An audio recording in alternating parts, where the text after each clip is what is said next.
We're going to talk about Vonnegut today. Ostensibly, we're going to close him out. What I mean by that is, obviously, he's not going away.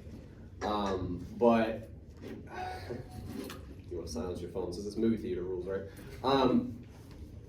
But the syllabus at least says we should finish the book by today, which is my way of saying I hope you've read it. If you haven't, if you're close, or if you're working on it in like a legitimate way and not in a like, well, get it done, like those are very different things. Today should work well for you. If you have not done those things, today will make less sense, but I do think, if nothing else, today can be a bit of a primer for what you will see when you finish the book, because I do think you should do that. It'll make your job a lot easier.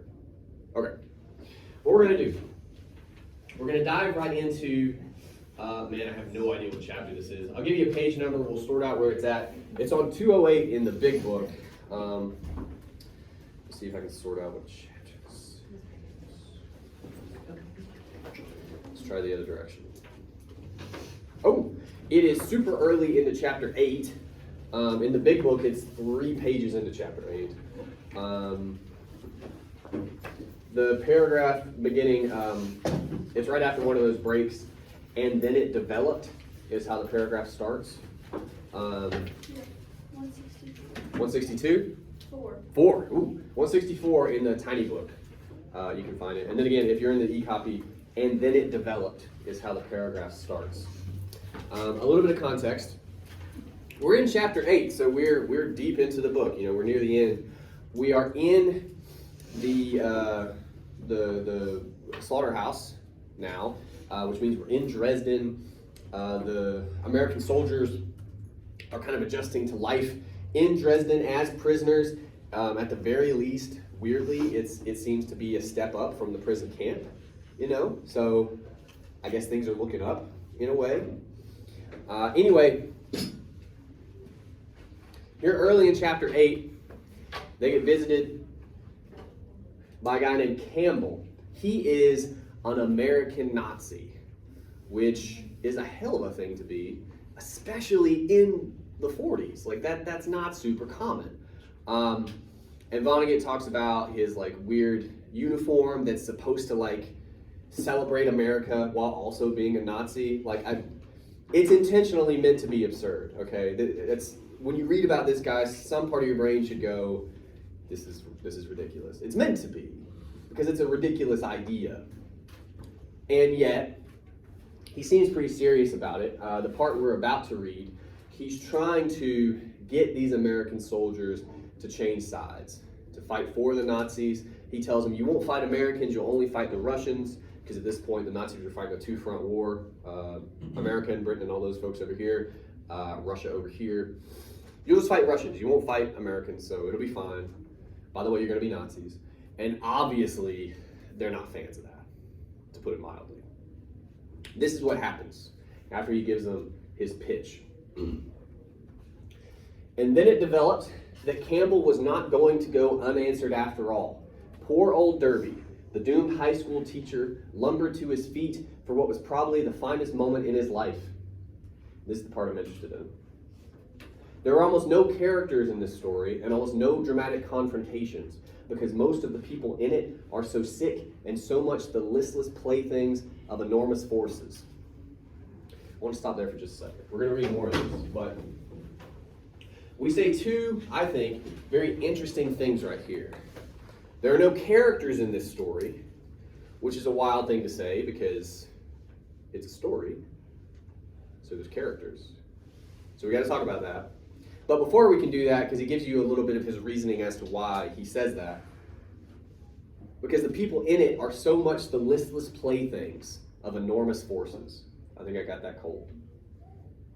What do you think he means by that? Like, how do you parse that description? That the events going on around them is kind of outside their control. Okay. And so that means what? They can't do what? They can't be what? People that are kind of like chess pieces on a board. Okay. Good. I mean, think about how you guys define characters. And there's different ways to do this. I like to make fun of your high school classes because they should be made fun of, but you had a flashcard or a presentation at some point where you're like, character is, Sure. But what it really is, think of your favorite characters in a movie, for instance. Why are they your favorite characters? You know? Usually, it's because they're interesting people. They usually actually make bad decisions. Those are some of the most interesting people. We're not saying you'd be friends with them, you're saying you like to watch them.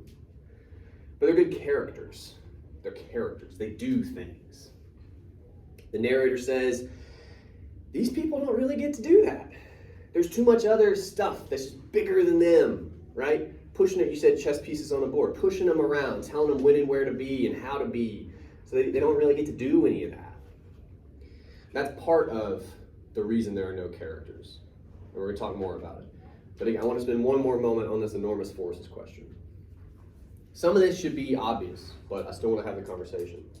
When the narrator says enormous forces, what do you guys picture? Like, what do you think he's talking about? The bigger picture. God? Well, those are two different things. Okay, we got to define that better. God? Who said that? Me? Okay, well, I mean, I guess maybe. Why? That's like an enormous force. I didn't understand you, I'm sorry. That was an enormous force. For sure, I don't know that it's in the book. I mean, we talk about him a little bit, but it's never in the way. Look, I'll tell you this. The way Vonnegut wrote this book, if God was in it, I think he'd make him a character. Do you know what I mean? I'm just saying, like I think he'd be in it. And I think he's a concept in the book. I don't know if he's an actual force in what you're saying. Although, you could argue he's a force in a different way, and I'm almost positive that makes no sense. I'm going to say yes and no. I'm going to say yes and no. And we might come back to it, but I'm with you to a point. Okay. We'll come back to it. Use your hand up. War. In a way, but I think, well, we got to zoom out, I think, just a little bit further. I mean, yes, the fact that there's a world war on, especially, is pretty big, and it determines all manner of things, but what forces shape that war, I guess? Superpowers. Yeah. What within those superpowers? It was Like who? U.S., England versus. Yeah, but who in those places? Government. Governments. That's a big force. We had this conversation a little bit earlier in the semester, right, with little boy. Government's a pretty big force, for sure. And that would play a large role in the war, right? Are there any more forces you guys can think of? Government's in there, for sure. Fate. Yeah. Maybe. That's absolutely part of the, and again, we could almost tie that to God, and because God has a plan, all that business, you would kind of attach those at the hip. It's part of the conversation that the narrator wants us to think about, right? I don't think the narrator has come down on the side of fate, but he's absolutely kind of put it in front of us and had us thinking about, well, is it a thing or not? Do we have free will or not? Right? He wants us considering that. So it's on the table, for sure. So we got government and we got fate. It's pretty big. Can you guys think of anything else that's telling these guys when to be, how to be, shaping them in any way? Yeah, go ahead, sorry. Each other. What do you mean by that? Like, what's the teacher guy's name? It's like the Edward. Come on, Derby? Yeah, the guy who got like, he's like their leader, right? By default. Yeah. I guess by kind of doing what they're gonna say. Huh? Doing what he's gonna say, I guess is kind of shaping them. Oh, they don't give a shit about what he says. Is it the soldiers? What do you mean? Like the people that captured them? Your captors will often determine a lot about your day. Yeah, for sure. For sure. Okay. Let's read a little bit more. We're going to come back to this. Those are correct. I think there's more to that list, but let's read a little more. So we're right after the listless playthings of enormous forces. Okay. One of the main effects of war, after all, is that people are discouraged from being characters. But old Derby was a character now. All right, I'm going to read you this next paragraph. But that's our preamble, right? There's no characters in this book, but right here, Derby's going to be a character. So whatever he's going to do, it seems important.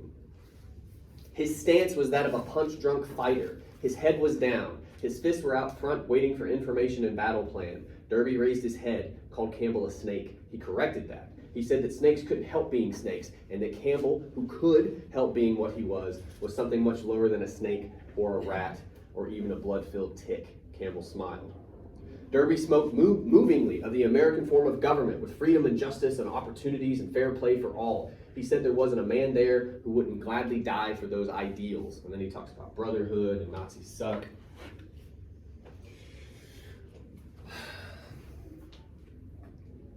Why does the narrator say he's a character just in this moment? It's got something to do with those two paragraphs, right? Why do you think that is? The way we've kind of talked about character here for the past couple minutes has got to be part of that, right? What makes him a character in this moment, do you think? He's talking about what he believes in. Maybe. What do you mean by that? Like, fuck yeah, America. I believe the line is actually America, fuck yeah. It's a very old reference. But yeah. That's absolutely the gist of what he's saying, you know. Why does that make him a character, though, do you think? I guess it kind of says like who he is as a person and kind of reflects his values as a character. Okay, so he's being outspoken, emotive. He's not just going with kind of what's been told to him or directed to him, right? Clearly, that's not what Campbell wants to hear, although Campbell does smile, which is interesting. Okay. Yeah, maybe so. Did you have your hand up, Roman? Yeah. Go ahead. I was just going to say that the beginning talks about enormous force, and he's talking about like America and like the entire thing, and I was wondering if he's a character now because he's talking about an enormous force that he has. Those are absolutely in play when it comes to what he's talking about. He name drops Russia and America and the like brotherhood between them, and it's like, bro, I don't know. But yeah, it's weird. All that stuff is weirdly tied together, right? And he seems at least a little bit conscious of it. Let's push on this label a little bit more. I asked you guys without really asking, but I'm really asking now, okay? What is a character? How would you define it? Not how would I define it. What is a character? Kind of like their guide through the story. Well, that's a protagonist, actually, but that's a specific kind of character. What's a character? That plays a role when he's moving the plot. That's a very interesting way to put it. An interesting element and a Well, you would hope. The worst stories have pretty blah characters, right? Yeah. Someone that just exists in a story even can be considered a character. Yeah, pretty much. And there's two-dimensional characters, three-dimensional characters, you know. But it's a person in a story. I very much like the idea that they play a role. Because they do, right? It's a story. It's scripted.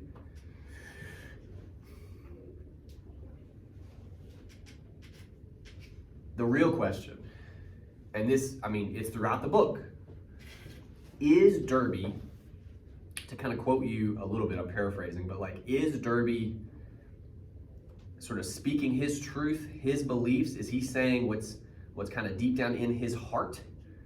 Or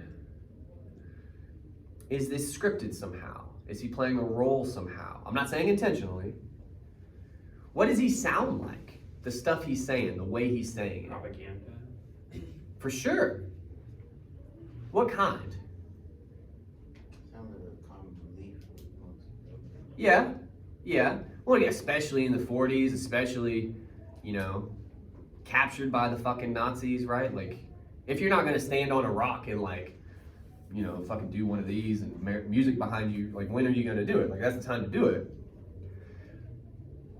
What else does he sound like? We've talked about this off and on the past couple weeks. Movie character? Yeah. This is one of the only, and I don't know who said that, because hey there. This is one of the only scenes in the book that you could actually shoot, right? You can see this, it kind of cuts from him saying that stuff to Campbell like with his smirk, you're like, fucking Nazi, right? You could see that. You could. He sounds like a movie character. He sounds like John Wayne, Frank Sinatra. You could argue. Those are characters. Those aren't real people. I mean, those are real people, but not on screen, if you take my meaning. And we call him a character several times, so it seems like the narrator wants us considering this. They're having a very good time.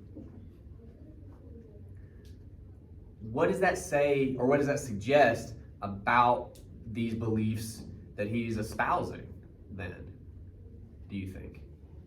Are they really his? Maybe. What's the alternative?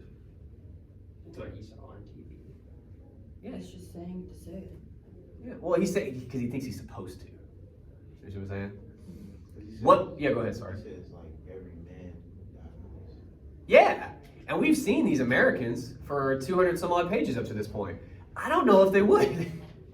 I mean, some of them would, but a lot of them, I don't think that's true. Yeah. But if you're face to face with a Nazi and he's telling you to turn traitor, and what do I do in this? Your brain just goes to what it knows, which is nothing in this moment, except for maybe like a bunch of movies you saw.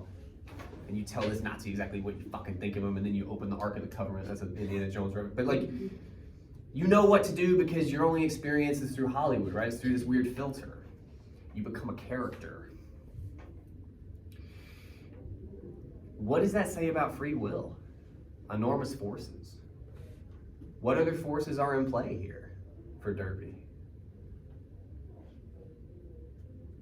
Movies, right? Isn't that a weird force to think about?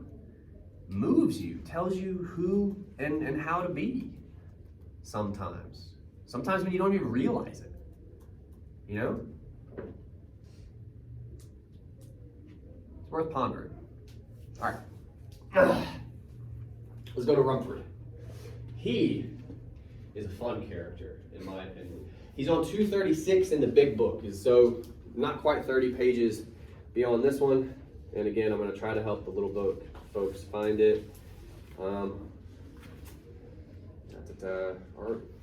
probably into chapter 9 by this point. Actually, maybe not. Like, quite yet.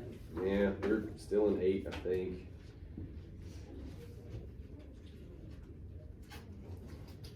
Damn. There's no good way to tell you guys how to find this. I don't think. Yeesh. All right, well, if you're in an e-copy, Billy at the top of my page says, "You guys go on without me." This is Billy Pilgrim, obviously. He's in the hospital now. He goes there twice. I believe this one is after the plane crash, if I'm not mistaken. Mm-hmm. Yeah. Valencia's going to die in here horribly, which is fun. All right. I want to talk about Rumford a little bit. So Rumford has a certain opinion of Billy. And again, we've talked about Billy. In some respects, I think we weirdly kind of agree with Rumford, right? Like, Billy is, at best, annoying, right? And Billy is asleep in the bed next to Rumford in this basically VA hospital. And he says things like, "You guys go on without me." Lily, who is Rumford's wife, says he scares me, talking about Billy, which of course prompts a response from Rumford. He says he bores the hell out of me. All he does in his sleep is quit and surrender and apologize and ask to be left alone. Rumford was a retired brigadier general in the Air Force Reserve, the official Air Force historian, a full professor, the author of 26 books, a multimillionaire since birth, and one of the great competitive sailors of all time. His most popular book was about sex and strenuous athletics for men over 65. And then he quotes Teddy Roosevelt. Pretty famous quotation, actually. So we understand he doesn't like Billy. He says that. We're not going to spend much time on that yet. What I'm interested in is the description of Rumford. I told you before, with most of the characters in the book, you get a little bit of backstory, right? In Weary's case, if you remember, I think it helps explain, like, Weary is a douchebag, but at least when you learn about his childhood, you're like, well, I mean, okay, you know, you understand it a little bit. So you might feel for him just a little bit, right? When he gets it, I don't know if he deserved that, right? So you feel for him a little bit. In this case, Rumford's backstory, and I'll go through it again because I know tiny book people probably couldn't find it.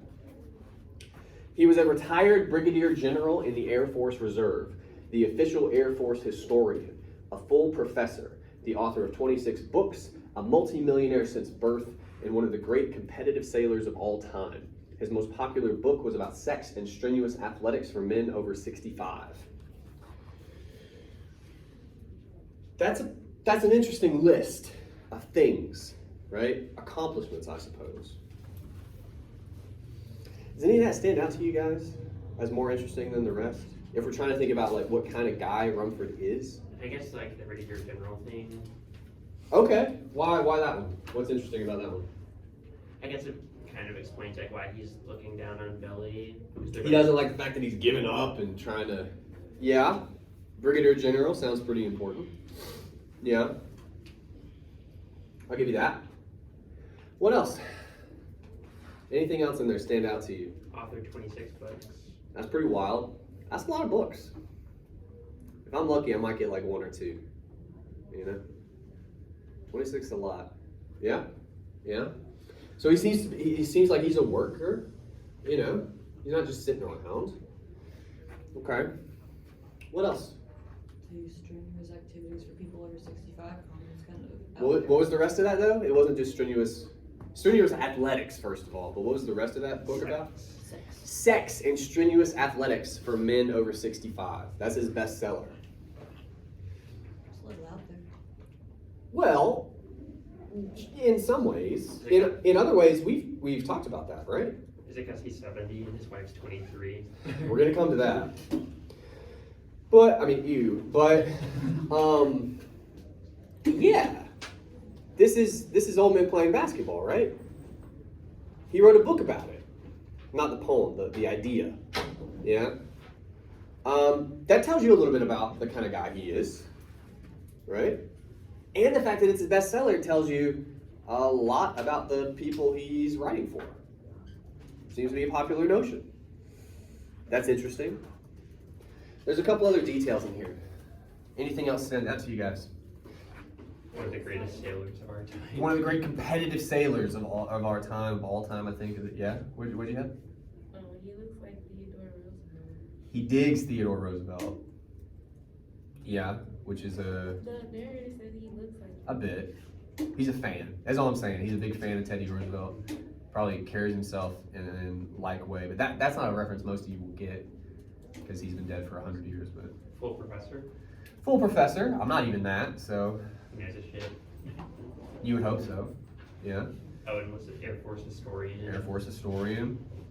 So he's decorated.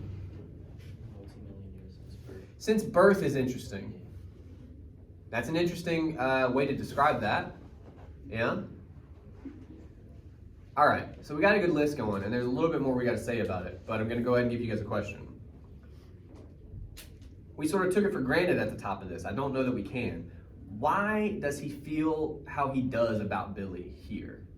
Clearly doesn't like him. Why is that, do you think? Because he's like the antithesis of everything he's not. Yeah? How so? Like, he's this like decorated war hero and all that stuff. And Slow down. Slow down. You said decorated war hero. yeah, How do you know that? I don't. What is he? Go back to the list if you He's a have. general He's a brigadier general in the Air Force Reserve. in the what now? Air Force Reserves. Not the Front lines. not the Air Force even. Reserves. He's a reserve. He's also a millionaire since birth. 26 books. Best sailor ever, which I imagine takes some time. Okay. How much war has this guy actually seen? Probably not that much. None. You know who doesn't go fight? Multimillionaires. It doesn't tend to happen. It just doesn't. It just doesn't. So he knows about all of it. He absolutely does. He's a student, right? He's studied all of it. And he's probably an expert. I would not doubt any of that. But what he's not an expert in is the lived experience of it. So is he jealous of Billy? That's an interesting idea. That's an interesting idea. And we're gonna come to that in just a moment. But before all that, we got to admit, he has an idea of what a soldier should be. And Billy is not it. Right? And yet, Billy clearly has seen some shit, probably. He seems like, at best, disturbed, we would say, by his experience. So you would guess, if you're in Rumford's shoes, that he's lived through some of the things that Rumford has not. Well, then he should comport himself in a way that Rumford expects. He should fit that stereotype. And he's quite the opposite. And Rumford doesn't like that. For probably a couple reasons. But you've hit upon one of the possibilities for sure. Okay. Last thing I gotta mention, because you kind of brought it up, and sometimes I skip it, but I'll bring it up here. His wife, Lily. It's on the next page. Rumford ordered her to sit down and read the Truman Statement now. He didn't know that she couldn't read much. He knew very little about her, except that she was one more public demonstration that he was a Superman.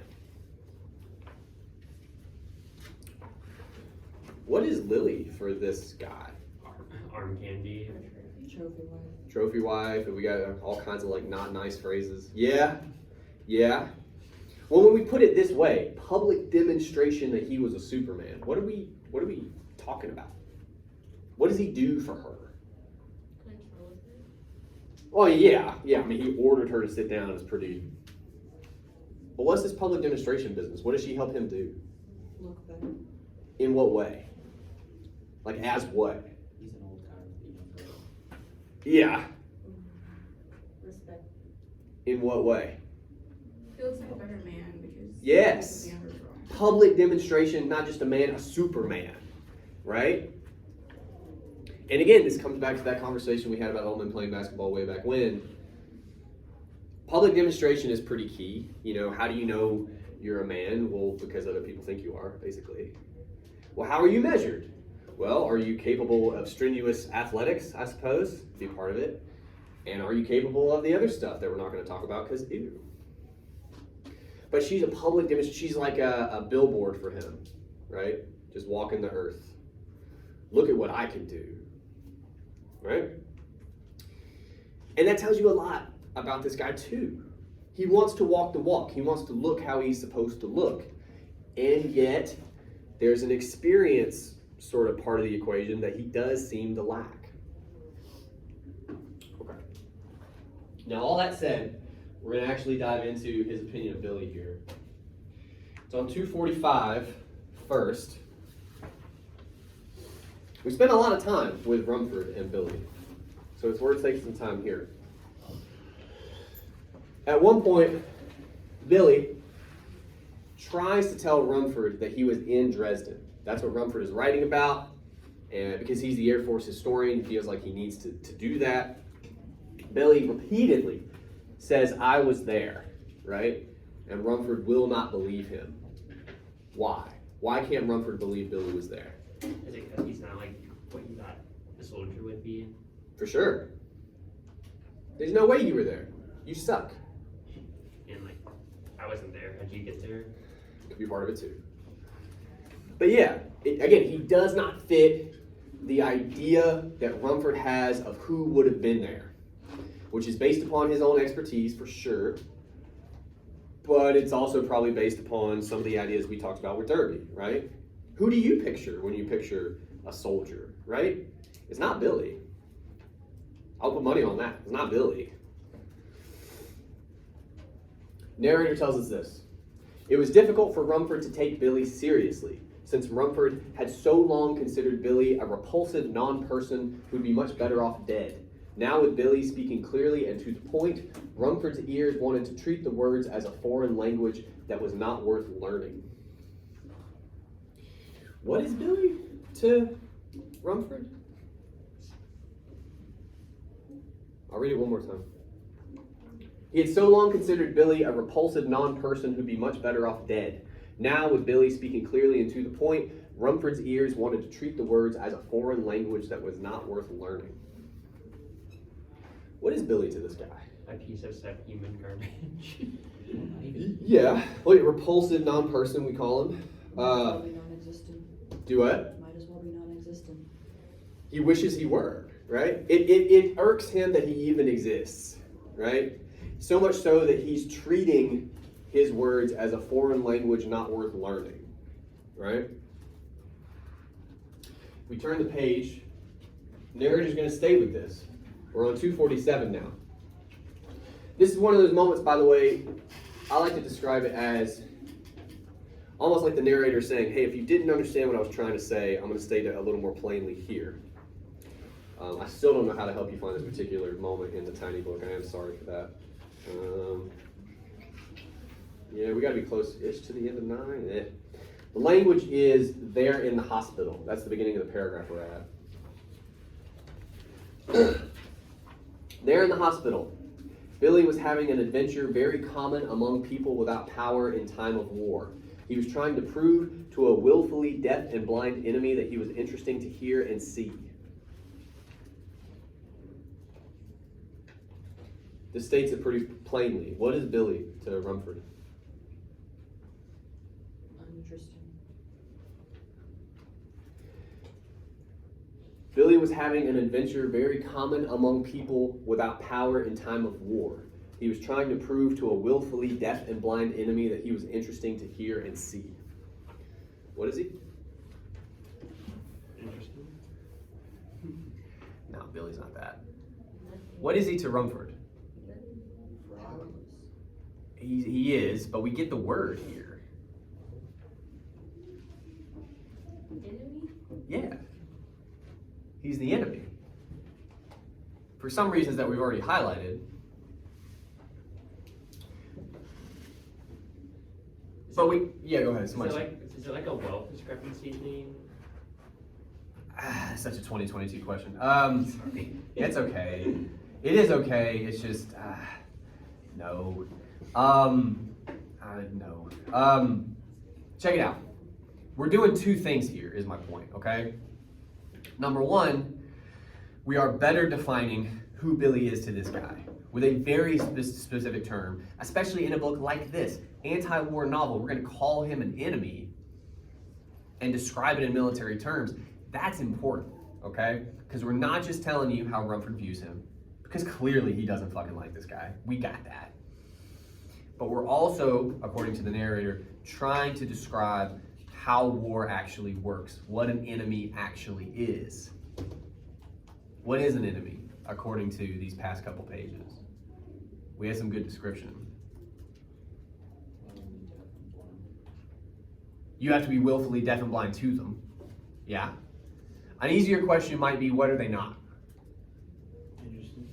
Yeah. And? Powerless. Well, they're not, they have no power, right? Bigger word than that. What are they not to you if they're the enemy, according to the narrative? Worth living. Yeah, they're not human, right? They're repulsive non-people. They speak a foreign language. It's not worth learning, right? All the culture and beliefs and humanity that's baked into that language, that's not worth my time, right? So this says a lot about, I would think, even how an enemy has to be viewed, right? To do the things that are maybe necessary in war. But now Rumford is doing that to Billy. Why is he Rumford's enemy? We've touched upon this, but we got to put a pin on it now. Because he's not the ideal soldier. Yeah, and the ideal what? Man. Yeah. Weird how those two get connected here. They are pretty similar, especially in the 60s. Why does that make him an enemy to Rumford? Rumford is what? The ideal man. The ideal man. And in some weird ways, the ideal soldier.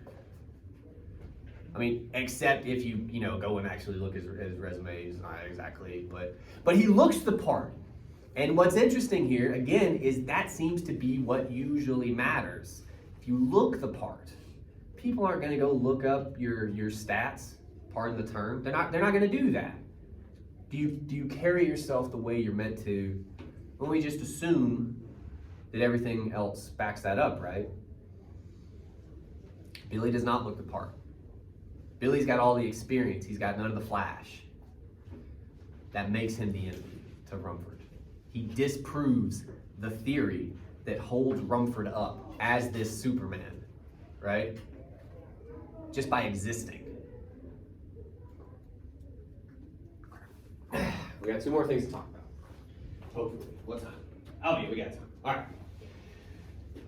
Let's talk about the first ending. There are 2 endings to this book because technically speaking, there are 2 stories, right? I told you probably several times to this point. Chapters 2 through 9 are really the story, right? And then chapters 1 and 10, that's kind of a frame. That's the narrator. It's kind of another story in a way. So here at the end of chapter 9, the page in the big book will be 266. In the tiny book, again, we're at the end of chapter 9. You can also find it. It has one of those great illustrations, which I would think most people took note of because it's breasts, which is just a wild thing to see in a book.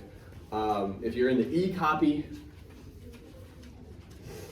because really, I want you here in this part of the book, but we're not really going to quote anything. What language to find?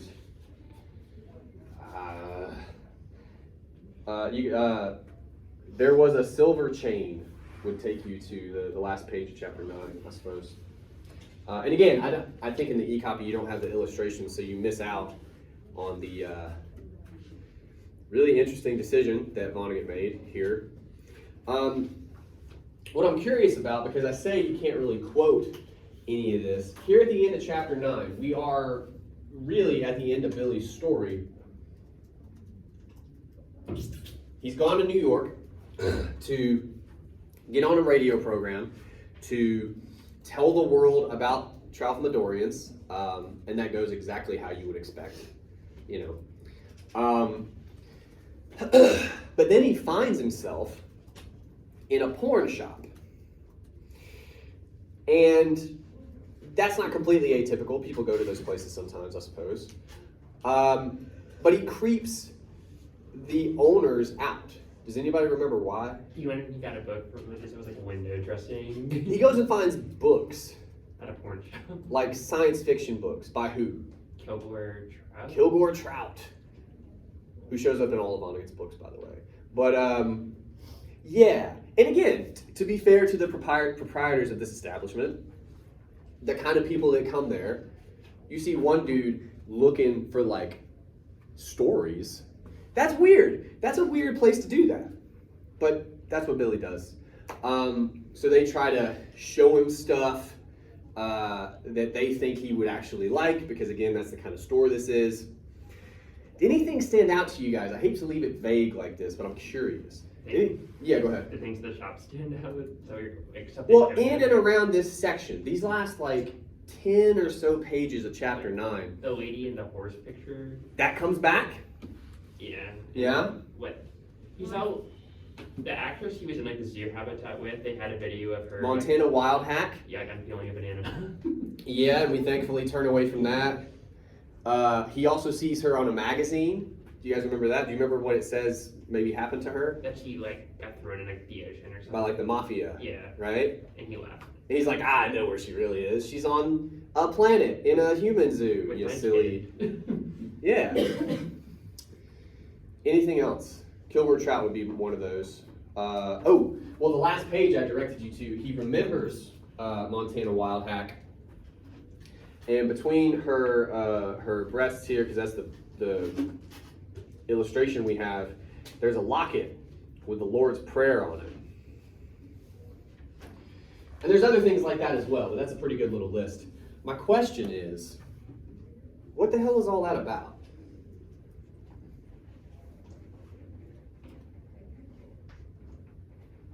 I'll help you a little bit. We see the horse picture, which, by the way, if you don't know what that is, you're not reading nearly carefully enough. We see the horse picture. We drop Montana Wild Hack's name several times. Kilgore Trout shows up. Did you guys notice anything about the Kilgore Trout stories in this section? Some of those are interesting. Yeah, it's a lot of like religious like symbolism. There's some of that. There was what's going on with them, What do you mean? Oh. like traveling and The We- ro- sorry. Go ahead. The robot. With the halitosis, yeah. Well, there's some war stuff. There's time travel. There's specifically aliens with like a human zoo, you know. Which again, I guess the point I'm trying to make to you guys here, all of those things together, strikes me as really weird coincidence. Sorry. Did it strike anyone else as odd? yeah. Do we have any thoughts on that? Because I don't think it's accidental. Is all the weird like alien stuff just like a PTSD thing for Billy? Well, what do you guys think? Well, I guess if he's been reading like shitty science fiction books for a while, I guess it kind of triggered something in him. He also suffers a severe head injury Yeah. before this, right? Like psychosis even maybe. What would that suggest about a lot of the story we just read? It's horseshit. He's an unreliable narrator. For sure. Well, I mean, to be Not the totally narrator, technical. but- Yeah. Yeah. Maybe, going out on a limb, all this stuff about Billy during World War II with the aliens is not true. I know. But I say maybe. Because what the book does not allow you to do is say definitively that that is the case. It leaves you in this place of you can't prove it. It suggests that yes, Billy might be accidentally making all this up. He may have emotional issues for sure. Again, he cries when he's alone, all these things. He has the severe head injury as well. But the narrator, no one ever comes out and says, this is absolutely what's going on. He's just suffering from all these ailments, right? Lived experience. So you have two distinct possibilities. He's making it up or he's not. But you cannot know which one is the case. All the end of chapter 9 does is gives you a big old question mark. That's it. You can't know. That's a weird way to end a story. Ambiguously. Any idea why we're doing that? And that's a hard question. So I apologize for that. But, because usually at the end of a story, we like what? Closure. Yeah. We get pissed off. Like, I don't know if you've seen a movie yet. You will sometime in your life. You walk out and you go, what the fuck was that? Like, did they just go to black off of the guy walking in with the gun? Like, I need to know what happens. I need closure. A lot of us have experienced this, and you were justifiably pissed off, right? It's up to the reader's interpretation. It is. So annoying. It is. It is. So why end the story like that, do you think?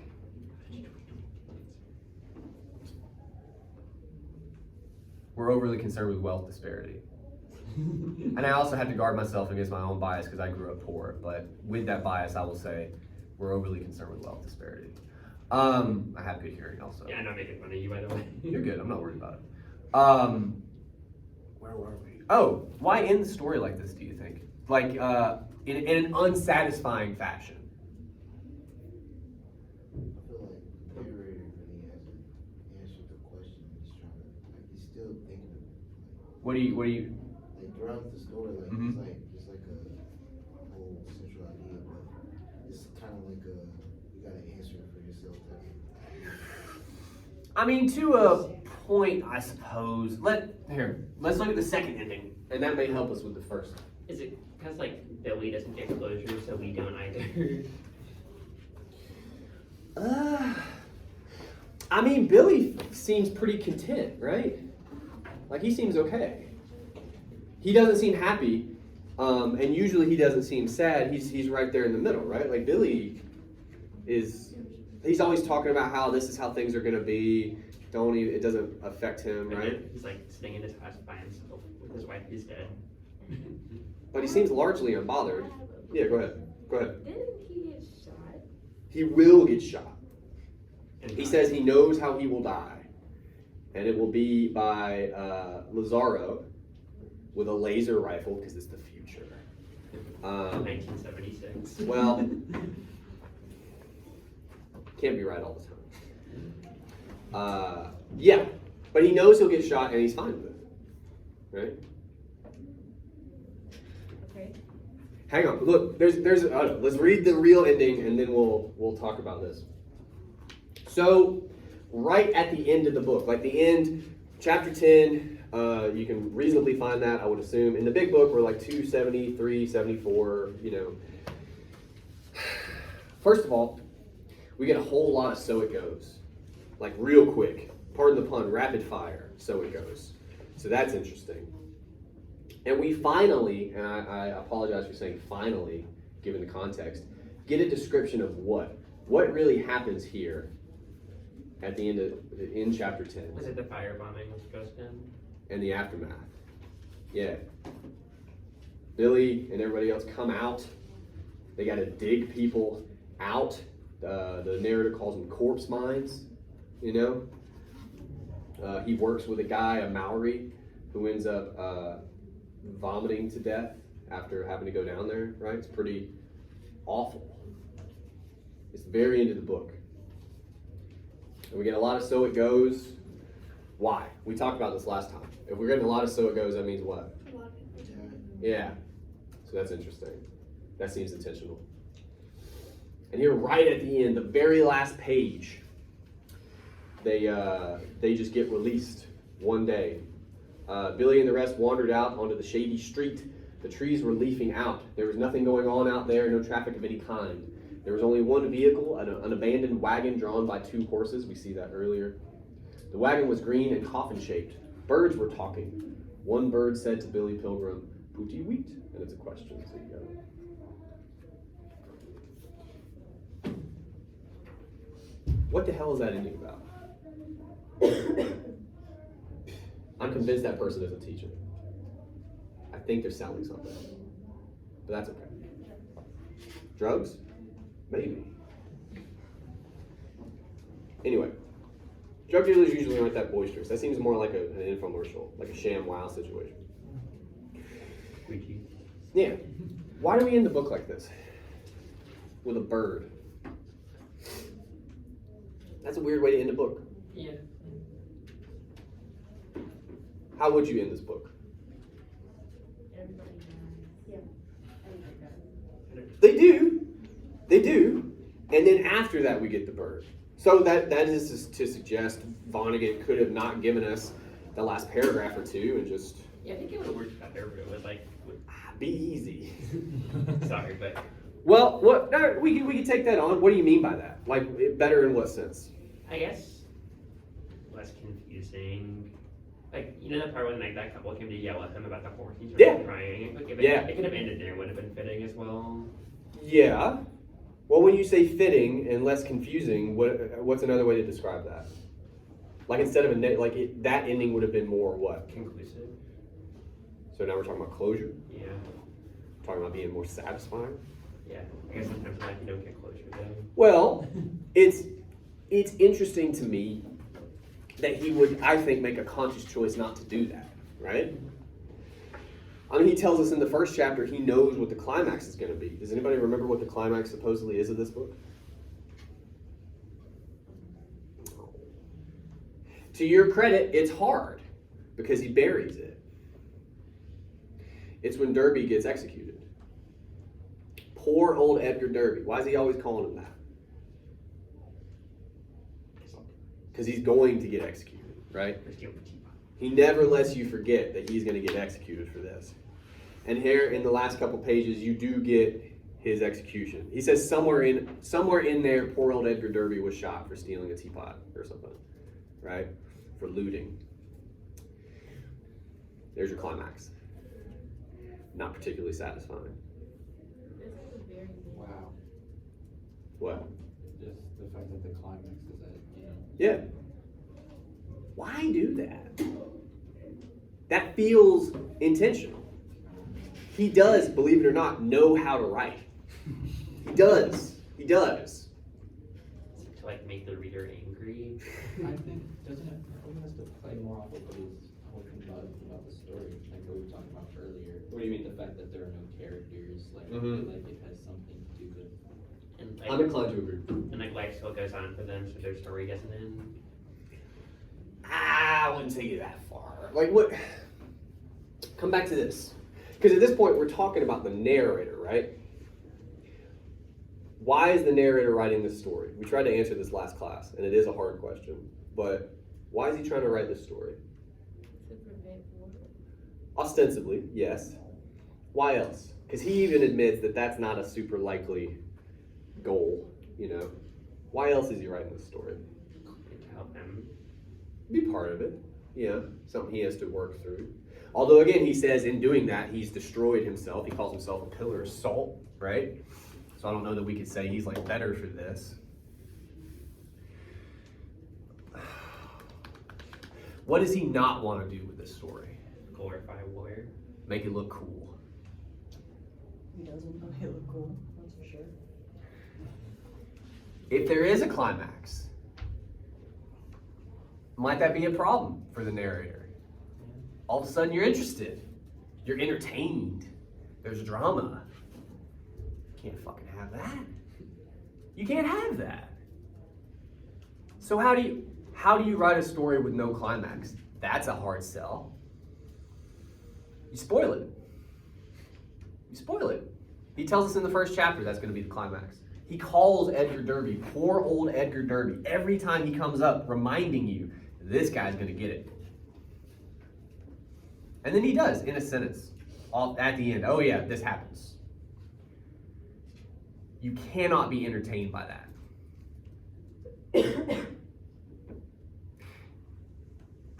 I'm afraid I might open up the floodgates here. Is there anything else, within reason, is there anything else about the book that might operate in a similar way to your mind? That like keeps us from being entertained? Like fate, like we know it's gonna happen, so If fate is a thing, that makes stories harder to get into, for sure. For sure.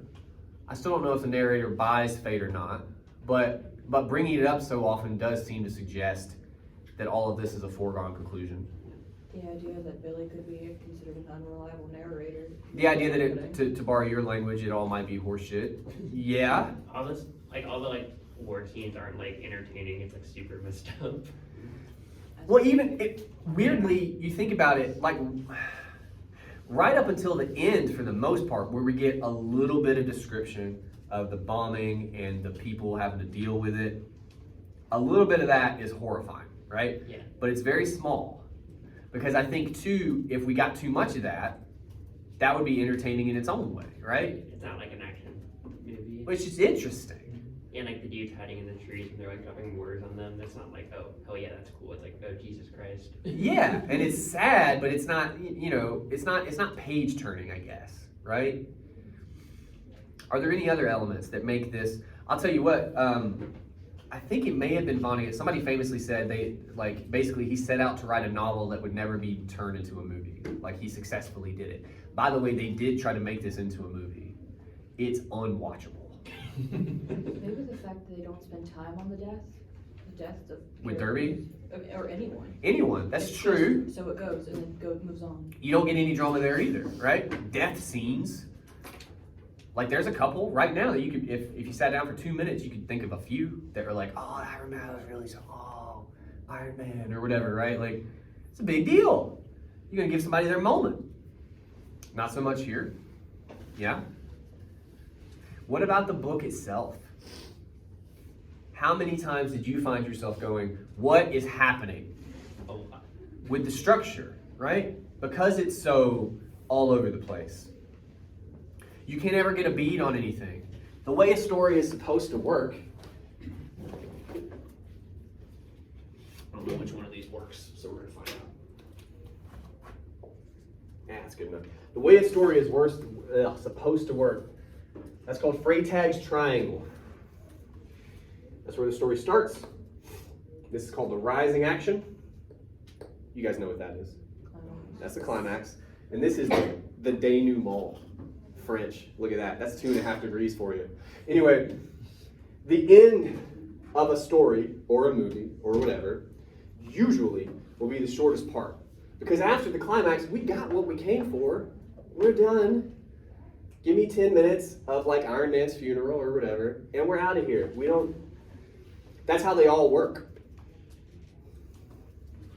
Vonnegut, on the other hand, in this book, I mean, how would you, we start somewhere, but really, chronologically speaking, it's like that, and then it's kind of, and the climax, but it's really understated, right? It looks something like that. Good luck. You can't get a hold of it to even dare to be entertained in the way that you can here. You figure out who the characters are that you like, you start cheering for them, you watch them grow, you watch the stakes rise, you see the climax, you're satisfied. That's what this is. This, no, can't do it. So what I'm saying to you is, I think one of the big reasons the story is built in the way that it is, so it goes, the fact that there at the end of chapter 9, you can't know if Billy is full of it or not. You can't know, you can't. Is to keep you at an arm's length.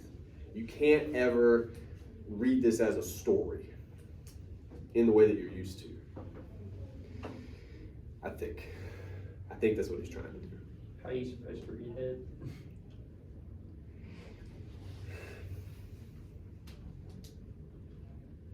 I mean, I guess he does want to try to get a point across. But what is he fighting against is really the question. He's fighting against our own expectations of war and how it works, which again is based off of movies, right? All we know of war is movies. So even if I bring it up, right, you're going to get a picture in your head. You're going to already assume some things about it. He's fighting against all that. And if he keeps you kind of off balance, I guess is another way I would describe it, you can't ever get settled in and bring those expectations to bear, right? You just kind of have to actually try to hear him, if that makes sense.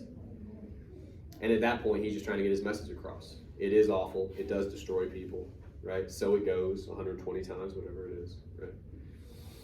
And what are people really versus how do we view them when we view them as enemies or we view them as non-people? Is that something we're comfortable with? I would hope not. Yes? Going back to Rutherford? Rumford. Yeah. Words are confusing.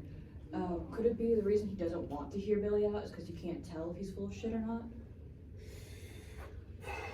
not? Initially, yes. I mean, for one, Billy is like passed out and talking in his sleep, so like.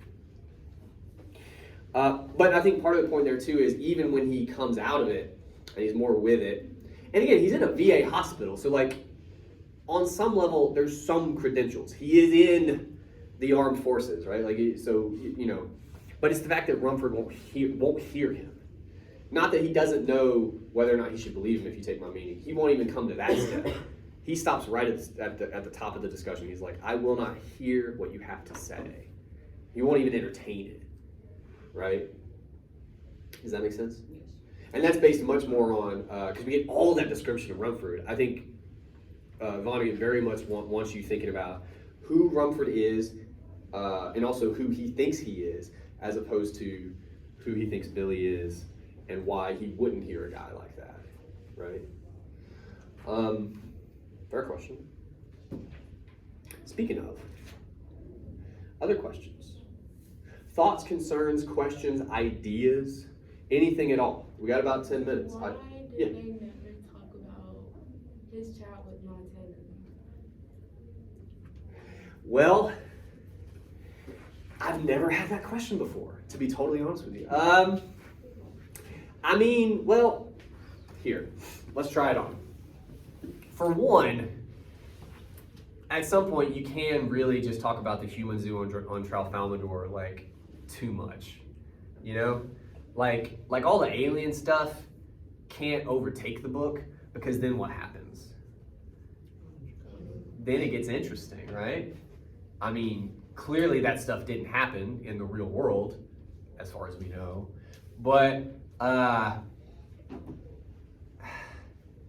honest to God, that would be interesting. And at that point, it's like, well, we can't have that in this book, right? And also, it would just be a bananas subplot, you know, this family in this alien zoo. Like, at some point, you kind of lose the thread of what the book is meant to be, which is anti-war, and that would be my hypothesis anyway.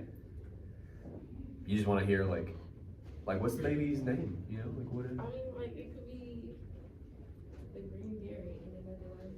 It could be what? The green berry, his other son. Oh, the Green Beret. Yeah. I mean, slightly different genetics, definitely different upbringing there in that human zoo.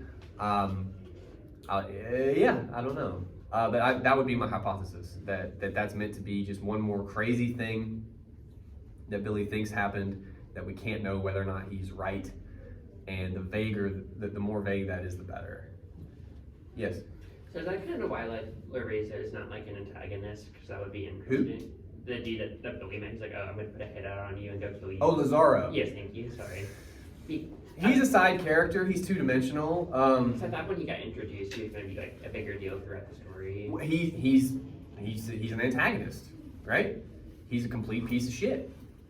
Does anybody remember what he does to a dog? But yeah, he took like Pieces of metal, put him in a stake, and he's a monster. But here again, I would say we don't stay with anybody for an extended length of time because that would develop their character. We would get interested in them. We would pull for them or hate them or whatever. The only person we stay with is Billy. And again, Billy's issue when it comes to being a character is he's not interesting, which is kind of perfect if we're trying to write a story that's trying to do that, right? Yes. What was the narrator's purpose? Why couldn't Billy tell his own story? He wants to try to convince us to stop having wars. Well, Billy could have said that. I mean, I don't think Billy cares. This brings me back to our earlier conversation about, I think, the difference between Billy and the narrator. Billy, if you came to Billy and were like, hey, we should stop having wars, how would Billy respond to that? Was it? Well, but no, he would have an opinion. What would his opinion be? Probably. He thinks we could? Probably, I don't think he cared.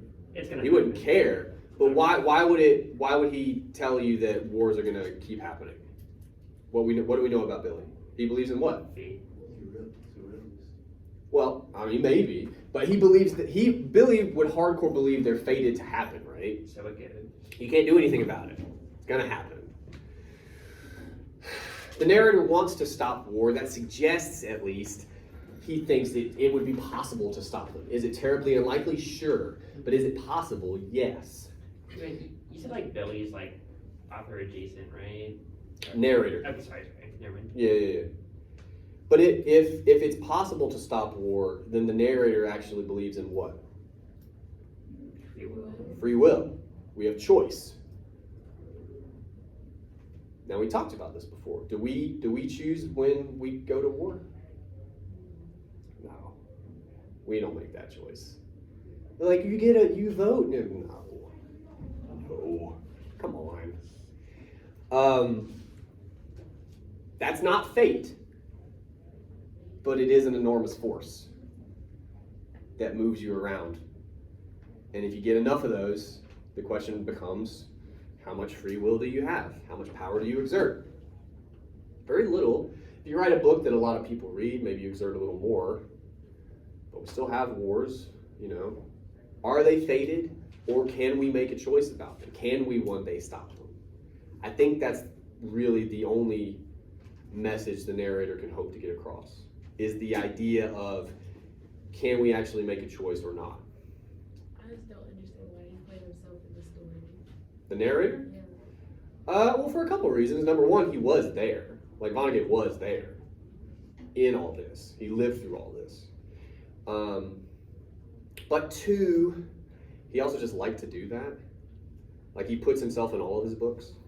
It's a weird, he's a quirky dude. There's probably other reasons as well, but those would be the two primary ones, I would think. What time is it, by the way? up with 7. Okay. I see some of you guys chomping at the damn bit, so I'm just curious. Are there any other questions, thoughts, concerns, personal victories? Last thing I want to point out to you guys, I guess, because I have all kinds of things I can say to you that I'm sure you're very interested in. We didn't talk about it before, and I just wanted to make sure I mentioned it. All the repetition in the book, you see a lot of it come to a head at the end of chapter 9, okay? Montana Wild Hack, the Kilgore Trout stories, the Lord's Prayer, which comes up a lot. But you see it throughout the book. The colors orange and black, the stripes, those are on the trains, telling them not to be bombed when they're captured. That's the color of the tent on the night of Billy's daughter's wedding. The feet that are like blue with cold, like death. You see a lot of images coming back and back and back, repeating themselves, which is weird. The picture. The horse picture, is that what you're talking about? Are you about to ask me about that? Yeah. Okay. Well, on the one hand, it is a super memorable item of repetition, right? Like, I think it at least gets brought up in the book like 3 or 4 times, if not more than that. And you notice it every time. I know you guys don't notice everything, but you'd be hard pressed to get through a paragraph and not go, oh, there's that fucking horse picture again. So it stands out. So at when Weary had it, was that real? Oh, well, I mean, it could be. It's definitely the kind of weird thing an 18-year-old guy at war would have, unfortunately. Yeah. But that's not really what, my point is, it ties into actually what I was saying with the repetition, right? Like, a lot of those you guys may have missed for different reasons. That one, I don't think you would. I think you would notice that one. So when it shows up at the end of chapter 9, you're like, there's that thing again. Like, you recognize that. The question isn't, why is this fucking picture in the book? If you don't know what picture we're talking about, by the way, you have not read. I will put money on that. It is very memorable. But it's the fact that it's memorable has you recognizing that it's getting repeated is the point. So the question is, why do we keep repeating all these things in the story? To me, it could speak to more of what we talked about with chapter 9, which is, well, all the stuff that's been repeating this whole time, this is just crap he found in this weird bookstore he ends up in, right? Because this is his story, so this is just his Banana Land like idea getting filtered through Montana Wild Hack and aliens and time travel and all that shit. So that's what the repetition is one idea. The other one is, I don't know, maybe it entertains fate, right? The machinery behind everything, if all these odd things do get repeated. It leaves you with another question, is basically what I'm trying to say. It doesn't allow you to say one way or the other, yes, this is the story and how it happened. It doesn't allow you to come down on one side of the fence. It leaves you guessing. It leaves you unsatisfied.